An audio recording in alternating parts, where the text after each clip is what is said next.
அனைவருக்கும் வணக்கம். நம்ம பார்க்க போற இந்த கதையின் பெயர் நின்னை சரணடைந்தேன். இது ஒரு அற்புதமான ஃபேமிலி ஸ்டோரி. வாங்க கதைக்குள்ள போலாம். கல்லூரியில் பரிசளிப்பு விழா பிரம்மாண்டமா ஏற்பாடு செஞ்சிருக்காங்க. விளையாட்டுத்துறை திருமதி மீரா கண்ணன் தலைமையேற்க போறாங்க இந்த விழாவுக்கு.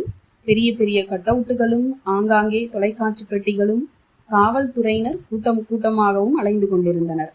தோரணங்கள் விதவிதமான அலங்காரத்துடன் இருக்குது. அமைச்சரை வரவேற்க 2 பெண்கள் அதுக்காகவே நியமிக்கப்பட்டிருந்தாங்க.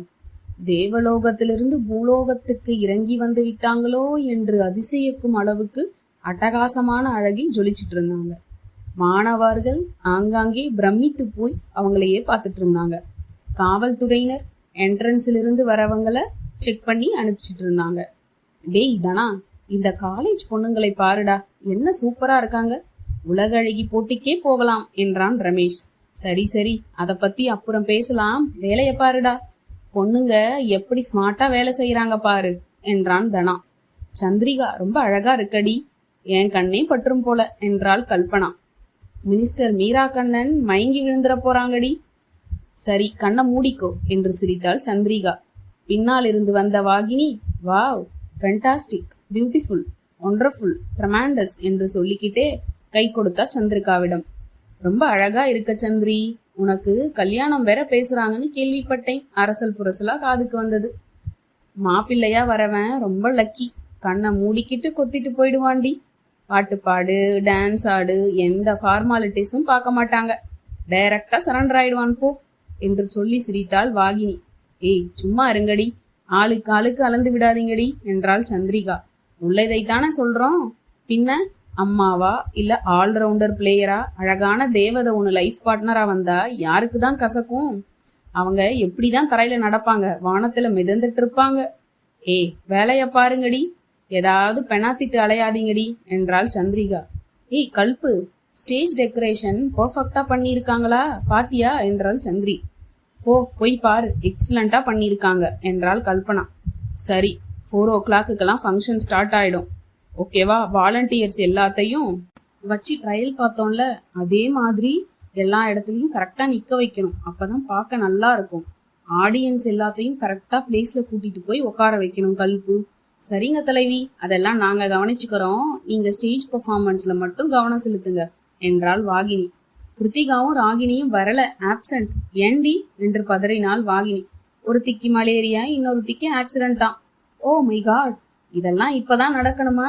சரி விடு, ஏண்டி கல்பனா கவலைப்படுற, அதுக்குதான் நம்ம சப்ஸ்டியூட்டா 2 பேர் பிராக்டிஸ் பண்ணி வச்சிருக்கோம் இல்ல என்றாள் சந்திரிகா. வித்யா பறக்க பறக்க ஓடி வந்தா. எதுக்கு இப்படி டென்ஷனா ஓடி வர்ற என்றாள் வாகினி. பின்ன இப்படி ஒரு டென்ஷனான டைம்ல எப்படி வருவாங்களாம்? உனக்கு என்ன தெரியுமா வாகினி? என்ன சொல்லு. கிருத்திகாவும் ராகினியும் வரல, ஆப்சண்ட். ஒருத்திக்கு மலேரியா, இன்னொருத்திக்கு ஆக்சிடென்டாம். சதி பண்ணிட்டாங்க அவங்க 2 பேரும் என்று திட்டினாள் வித்யா. அவங்க வேணும்னா செஞ்சாங்க, அன்எக்ஸ்பெக்டடா நடந்து போச்சு, நல்லபடியா குணமாகணும்னு நாமெல்லாம் ப்ரே பண்ணிக்கலாம்.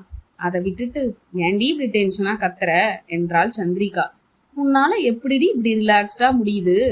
நோ ப்ராப்ளம், நாம தான் ஒரு ப்ரோக்ராம்லயும் சப்ஸ்டியூட்டா 2-3 பேருன்னு பிராக்டிஸ் பண்ணி வச்சிருக்கோம்ல, இந்த மாதிரி அவசரத்துக்கு தானே எல்லாம் நல்லபடியா நடக்கும் என்றாள் சந்திரிகா. அமைச்சர் கொடுக்கும் எல்லா பரிசுகளையும் சந்திரிகாவே வாங்கினாள்.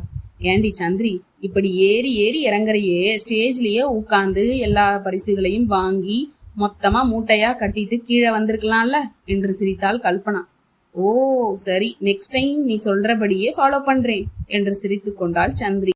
அம்மணி, அதான் இந்த வருஷத்தோட படிப்பு முடியுதே, இனிமே எங்கடி மூட்டை கட்டுறது என்று கிண்டல் அடித்தாள் வாகினி.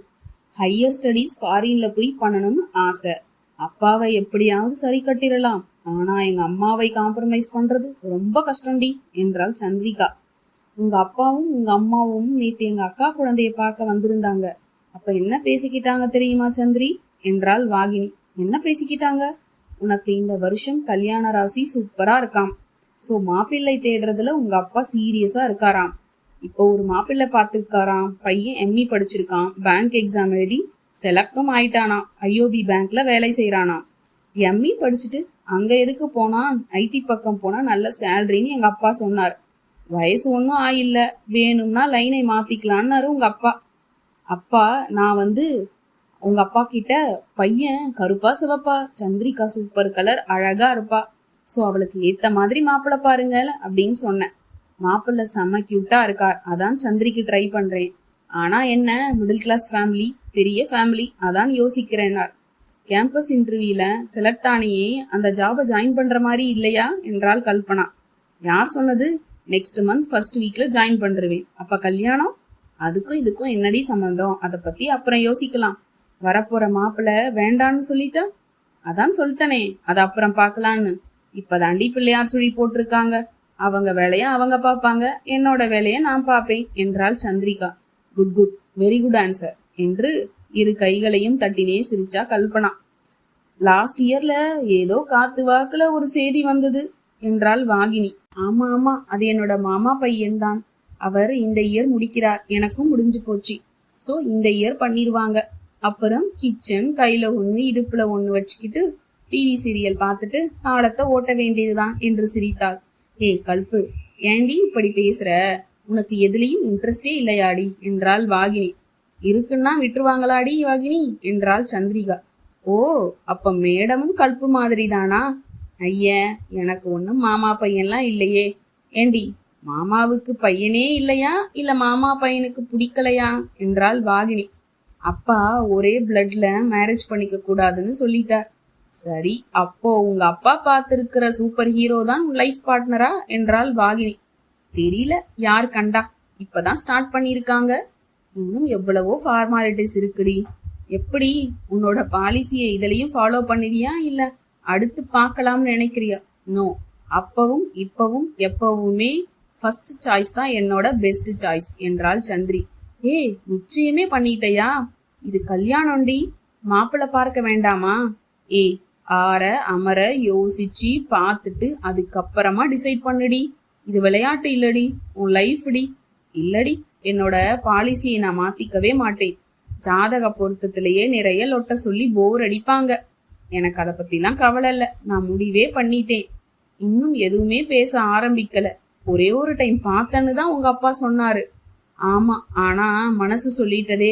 ஏய் உளராத, மாப்பிள்ளையும் மதுரை தான். ஒரு நாளைக்கு 2 பேரும் மீட் பண்ணி ஃப்ரீயா பேசுங்க, அப்ப ஒரு அண்டர்ஸ்டாண்டிங் வரும். அதுக்கப்புறமா முடிவு பண்ணுடி. கிறுக்குத்தனமா எதுவும் டிசைட் பண்ணாத. ஏய், மயில் அழகாதான் இருக்கும், ஆனா குரல் சகிக்காதுடி. குயில் கருப்பு தான், ஆனா குரல் அழகா இருக்கும். அதே மாதிரிதான், புரிஞ்சுக்கோடி.